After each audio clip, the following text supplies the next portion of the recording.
नमस्कार दोस्तों, study with Govind में आपका स्वागत है। आज का जो हमारा टॉपिक है आनुवंशिकता एवं वातावरण का प्रभाव। दोस्तों, बाल विकास से 30 क्वेश्चन एग्जाम में पूछे जाते हैं, तो हम सभी को चैप्टर वाइज कवर करेंगे और लास्ट में जो पिछले वर्ष पूछे गए क्वेश्चन हैं उनका भी जो है अध्ययन करेंगे, एनालिसिस करेंगे कि कैसे क्वेश्चन देखने को मिलते हैं एग्जाम में। और जो भी मेरे चैनल पर नए आए हुए हैं वो मेरे चैनल को सब्सक्राइब करें, लाइक करें और बेल आइकन का बटन दबाना बिल्कुल मत भूलें, जिससे सारी नोटिफिकेशन आपके मोबाइल पर समय समय पे मिलती रहे। तो आइए स्टार्ट करते हैं। आनुवंशिकता का अर्थ क्या होता है? तो आनुवंशिक या वंशानुगत का एक पीढ़ी से दूसरी पीढ़ी में स्थानांतरण को आनुवंशिक या वंशानुक्रम कहते हैं। आनुवंशिकता के माध्यम से शारीरिक, मानसिक, सामाजिक गुणों का स्थानांतरण बालकों में होता है। अर्थात हम ये कह सकते हैं आनुवंशिकता का अर्थ ये निकलता है कि जो माता पिता की संतानें होती हैं, जीन के माध्यम से उस बालक में भी वह शारीरिक प्रभाव पड़ता है। जैसे माता पिता उससे उसके बालक बन जाते हैं। जैसे शरीर का आकार, बोलने के कुछ स्वर माता पिता से मिलते हैं, तो ये आनुवंशिकता के लक्षण हैं। शारीरिक, मानसिक, सामाजिक गुणों का स्थानांतरण बालकों में होता है, तो ये आनुवंशिकता के अंतर्गत आता है।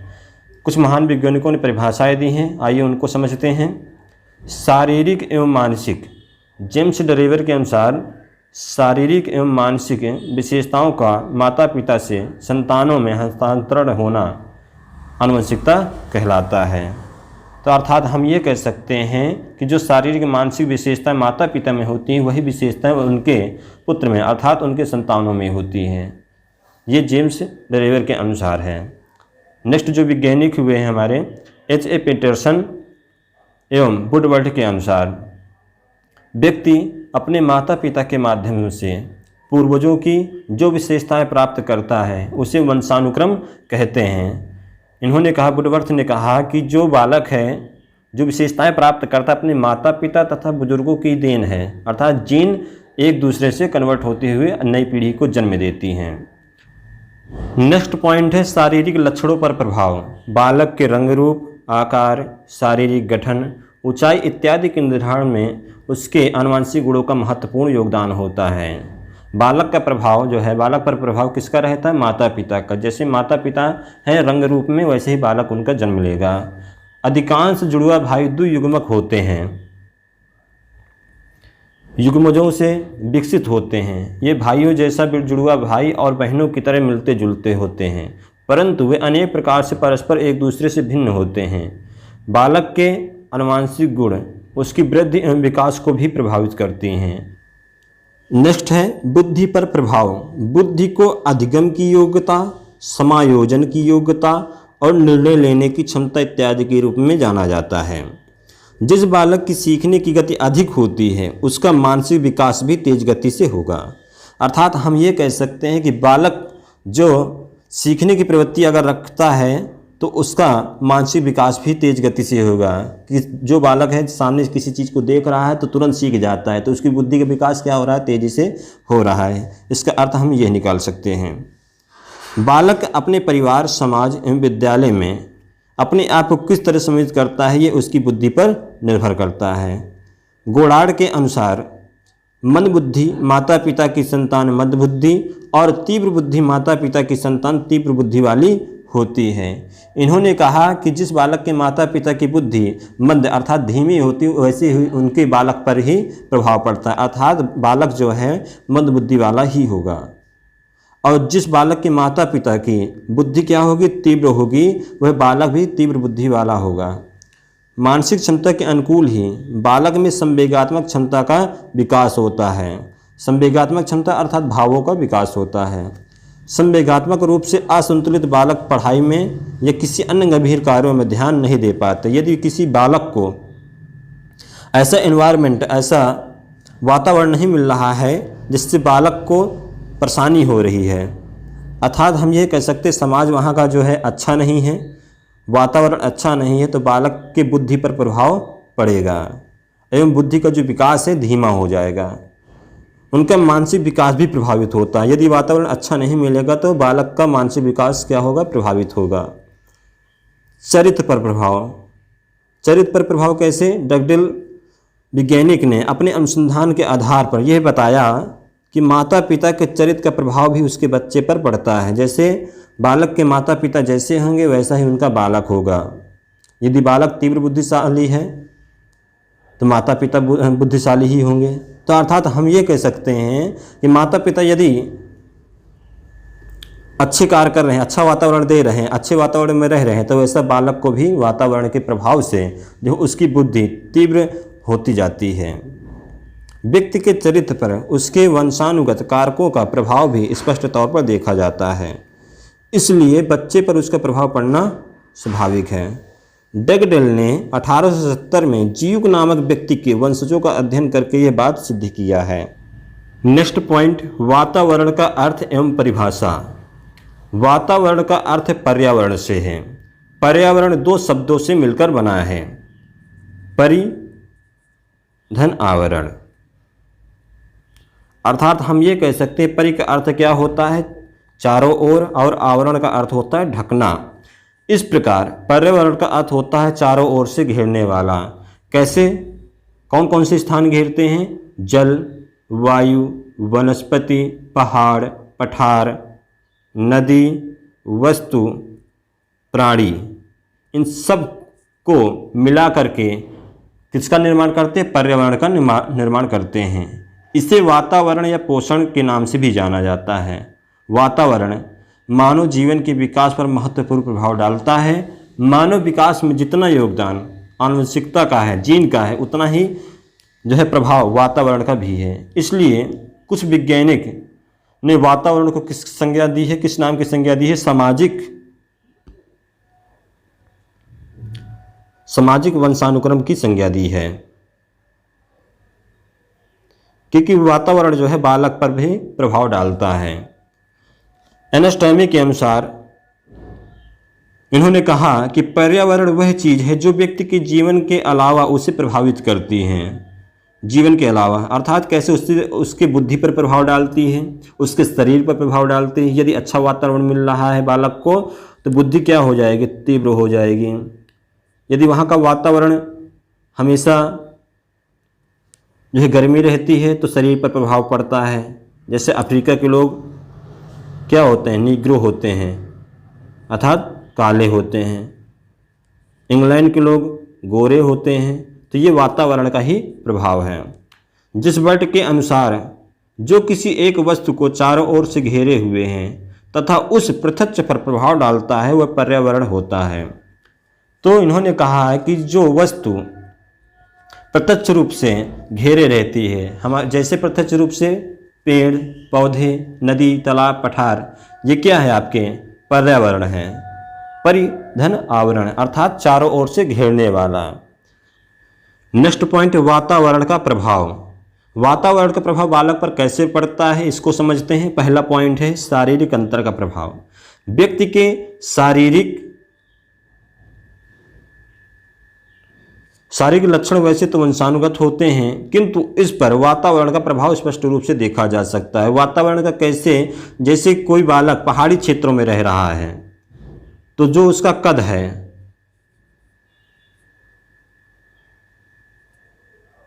कद क्या है? छोटा होगा। और जो मैदानी भागों में रह रहा है उसका कद क्या होगा? लंबा एवं गठीला होगा। तो ये शारीरिक अंतर का प्रभाव पड़ता है वातावरण। कहाँ पर बालक रह रहा है? पहाड़ी क्षेत्रों में रह रहा है, मैदानी क्षेत्रों में। तो यदि पहाड़ी क्षेत्रों में रह रहा है तो उसका शारीरिक जो गठन है, जो कद है, छोटा होगा। और जो मैदानी भाग वाले बच्चे हैं उनका जो शरीर क्या होगा? लंबा एवं गठीला होगा। दूसरा पॉइंट है प्रजाति की श्रेष्ठता पर प्रभाव। कुछ प्रजातियों की बौद्धिक श्रेष्ठता का कारण वंशानुगत न होकर वातावरण ही होता है। वे लोग इसलिए अधिक विकास कर पाते हैं क्योंकि उनके पास जो है शैक्षिक, सांस्कृतिक एवं समाज के वातावरण उपलब्ध होता है। तो कुछ हम ये कह सकते हैं कुछ बालक वातावरण के प्रभाव से, भले उसके माता पिता मंद बुद्धि वाले हैं, अगर उस बालक को अच्छा वातावरण मिल गया तो वह बालक की बुद्धि तीव्र होने लगती हैं। तो वातावरण भी प्रभाव बालक पर डालता है। नेक्स्ट है व्यक्तित्व पर प्रभाव। व्यक्तित्व के निर्माण में वंशानुक्रम की अपेक्षा वातावरण का अधिक प्रभाव पड़ता है। कोई भी व्यक्ति उपयुक्त वातावरण में रहकर अपने व्यक्तित्व का निर्माण कर महान बन सकता है। जैसे मान लीजिए दो बालक हैं, एक बालक को कहाँ रखा गया है, ग्रामीण क्षेत्र में, और दूसरे बालक को रखा गया है शहर में। तो इसमें अंतर क्या देखने को मिलेगा कि जो ग्रामीण क्षेत्र के बालक उनकी बुद्धि धीमी होगी, और जो शहरी क्षेत्र के बालक हैं उनकी बुद्धि क्या होगी, तीव्र होगी, क्योंकि उनको वातावरण अच्छा मिल रहा है पढ़ने का। मानसिक विकास पर प्रभाव कैसे, चौथा पॉइंट है हमारा, उचित सामाजिक और सांस्कृतिक वातावरण नहीं मिलने पर मानसिक विकास की गति धीमी हो जाती है। यदि बालक को उचित शिक्षा, सामाजिक गतिविधियां अच्छी नहीं मिल रही हैं और वहाँ का जो वातावरण है, एनवायरनमेंट है, अच्छा नहीं है, तो बालक के विकास पर प्रभाव डालता है, अर्थात बुद्धि धीमी होती है। नेक्स्ट पॉइंट है बालक पर बहुमुखी प्रभाव। वातावरण बालक के शारीरिक, मानसिक, सामाजिक, संवेगात्मक आदि सभी अंगों पर प्रभाव डालता है। हम इस बात से पता लगा सकते हैं कि एक पुस्तक छपी थी, एवरान का जंगली बालक। इसमें क्या होता है, बालक के जन्म के बाद जो है एक भेड़िया उसे उठाकर कहाँ ले जाता है, जंगल ले जाता है, और जानवरों के बीच उस बालक का पालन पोषण होने लगता है। ठीक 12 वर्ष बाद वहाँ पर कुछ शिकारी आते हैं, उस बालक को देखते हैं जानवरों के बीच, तो उसे उठा करके अपने साथ ले जाते हैं और उसकी सेवा करते हैं। सेवा कैसे करते हैं, उस बालक को बोलना चलना सिखाते हैं, क्योंकि जानवरों के बीच रह करके वह बालक क्या हो गया, तो जानवरों की भांति बोलने लगा था अपने जानवरों की भाषा में, और कच्चा मांस खाने लगा था। परंतु जहाँ वहाँ के जो ग्रामीण निवासी थे, उस बालक को सिखाने की काफ़ी प्रयास किए, 2 पैरों से चलना सिखाने को प्रयास किया, तब भी वह बालक अपने चारों जो है अंगों को यूज करता था। और जितने प्रयास हुए उस बालक को मनुष्य बनाने के, वे सारे क्या हो गए थे, विफल हो गए थे, क्योंकि उस बालक को जन्म के बाद ही 12 वर्ष तक जंगल में रह करके जानवरों के बीच कच्चा मांस खाना, 4 पैरों पर चलना, ये प्रभाव आ चुका था। तो ये सारे प्रयास क्या हो गए थे, अप्रभावी हो गए थे। तो बालक पर बहुमुखी प्रभाव भी पड़ता है। नेक्स्ट है वातावरण संबंधी कारक। पहला जो पॉइंट है भौतिक कारक है। इसके अंतर्गत प्राकृतिक एवं भौगोलिक परिस्थितियाँ आती हैं। मनुष्य के विकास पर जलवायु का प्रभाव पड़ता है। जहाँ अधिक सर्दी पड़ती है या जहाँ अधिक गर्मी पड़ती है, वहाँ के मनुष्य का जो विकास है एक जैसा नहीं होता। जहाँ गर्मी पड़ रही वहाँ भी गोरे लोग हो जाएंगे। दूसरा है सामाजिक कारक। मनुष्य एक सामाजिक प्राणी है, इसलिए इस पर समाज का प्रभाव अधिक दिखाई देता है। जैसे सामाजिक व्यवस्था, रहन सहन, परंपराएं, धार्मिक कृत्य, रीति रिवाज, पारस्परिक अंतःक्रिया और संबंध आदि बहुत से जो है तथ्य है। अंतःक्रिया ये सामाजिक क्रिया के अंतर्गत आता है। आर्थिक कारक क्या होता है, आर्थिक कारक होता है धन से। यदि किसी बालक के माता पिता गरीब हैं और किसी बालक के माता पिता अमीर हैं, तो इस पर शिक्षा का प्रभाव भी पड़ता है। इसलिए हम ये लगा सकते हैं कि जिसके माता पिता अर्थ से कमज़ोर हैं, जो धन से कमज़ोर हैं, तो उसके बालक के जो मानसिक विकास है धीमा होगा। चौथा कारक है सांस्कृतिक कारक है।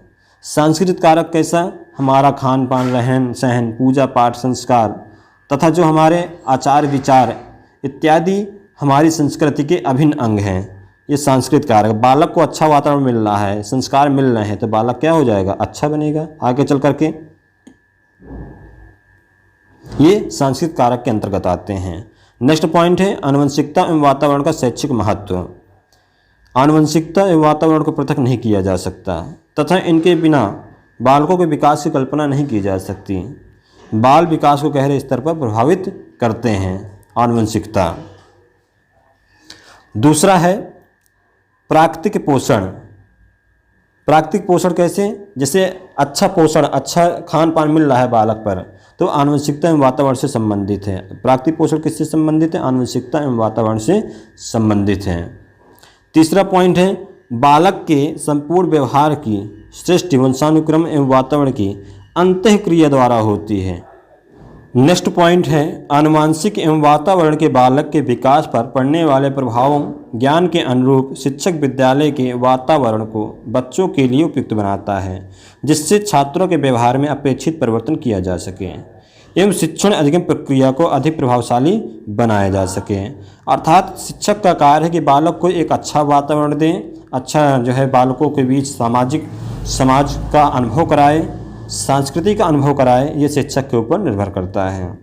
आइए आगे बढ़ते हैं। विगत वर्षों में पूछे गए महत्वपूर्ण प्रश्न जो बाल विकास के से पूछे जाते हैं 30 क्वेश्चन, तो इनको देखते हैं। पहला क्वेश्चन है मानव व्यक्तिगत परिणाम है किसका?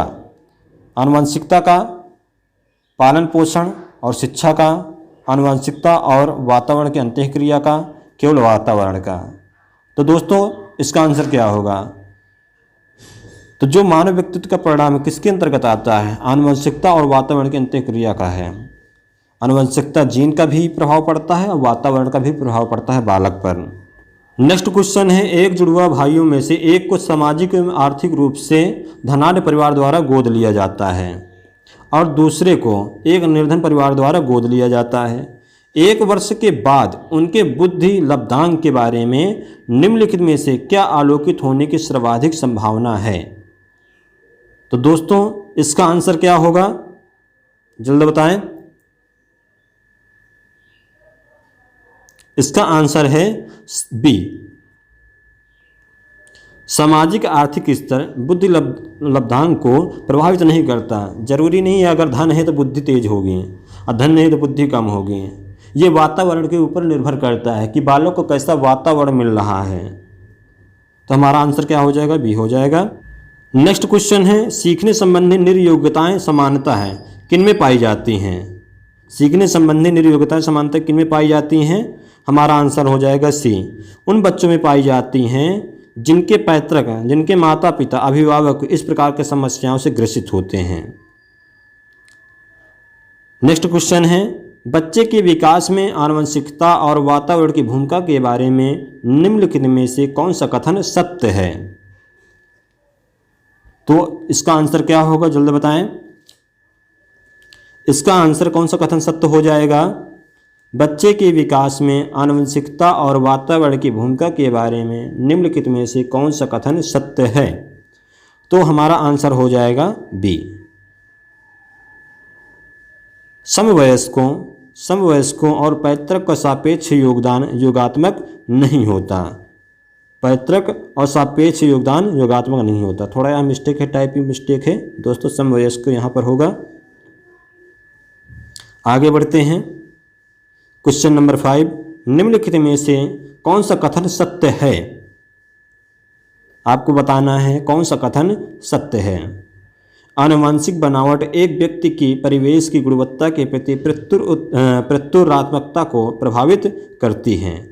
यही हमारा आंसर सही हो जाएगा। आनुवंशिक बनावट एक व्यक्ति की परिवेश की गुणवत्ता के प्रति प्रत्युरात्मकता को प्रभावित करती है। ये हमारा आंसर सही है। नेक्स्ट क्वेश्चन है प्रकृति पोषण विवाद निम्नलिखित में से किससे संबंधित है? बहुत इजी क्वेश्चन है दोस्तों, तुरंत इसका आंसर दीजिए। इसका आंसर है आनुवंशिकी एवं वातावरण। ए, प्रकृति पोषण विवाद किससे संबंधित है? आनुवंशिकी एवं वातावरण से संबंधित है। छठा क्वेश्चन है प्रकृति पोषण विवाद में प्रकृति से क्या अभिप्राय है? इसका आंसर क्या होगा दोस्तों? प्रकृति पोषण विवाद में प्रकृति से क्या अभिप्राय है? ऑप्शन है आपके सामने, दोस्तों आंसर दें। प्रकृति पोषण विवाद में प्रकृति से क्या अभिप्राय है? तो हमारा आंसर हो जाएगा ए, जैविक की विशेषताएं या वंशानुक्रम सूचनाएं। जैविक की विशेषताएं या वंशानुक्रम सूचनाएं। नेक्स्ट क्वेश्चन है एक 6 वर्ष की लड़की खेल कूद में असाधारण योग्यता प्रदर्शित करती है। उसके माता पिता दोनों ही खिलाड़ी हैं। ध्यानपूर्वक क्वेश्चन पढ़िएगा। उसे नित्य प्रशिक्षण प्राप्त करने भेजते हैं उस लड़की को, और सप्ताहांत में उसे प्रशिक्षण देते, लास्ट में उसे खुद प्रशिक्षण देते हैं। बहुत संभव है कि उसकी क्षमताएं निम्नलिखित दोनों के बीच परस्पर प्रतिक्रिया का परिणाम होंगी। तो इसका अर्थ क्या निकाल सकते हैं? एक 6 वर्ष की लड़की है, असाधारण योग्यता है, माता पिता भी खिलाड़ी हैं, और बाद में उसका प्रशिक्षण भी लेते हैं उस बालक का, उस लड़की का, तो इसका आंसर क्या निकलेगा, क्या अभिप्राय निकलेगा? इसमें उस लड़की को क्या मिल रहा है? आनुवंशिकता और पर्यावरण, क्योंकि माता पिता हैं खेल से संबंधित है और वे लड़की जो है खेल से ही संबंधित है। पहला मिल गया आनुवंशिकता, पर्यावरण, क्योंकि आनुवंशिकता अर्थात माता पिता खेल से संबंधित है, लड़की भी खेल से संबंधित, पर्यावरण खेल का ही माहौल मिल रहा है, तो अर्थ हमारा यही निकल के आया। तो इसलिए हमारा आंसर क्या हो जाएगा? डी हो जाएगा, आनुवंशिकता और पर्यावरण। दोस्तों, यदि मेरा वीडियो अच्छा लगा हो, मेरी कोशिश अच्छी लगी हो, तो मेरे चैनल को सब्सक्राइब करें, लाइक करें, बेल आइकन को बटन दबाना बिल्कुल मत भूलें।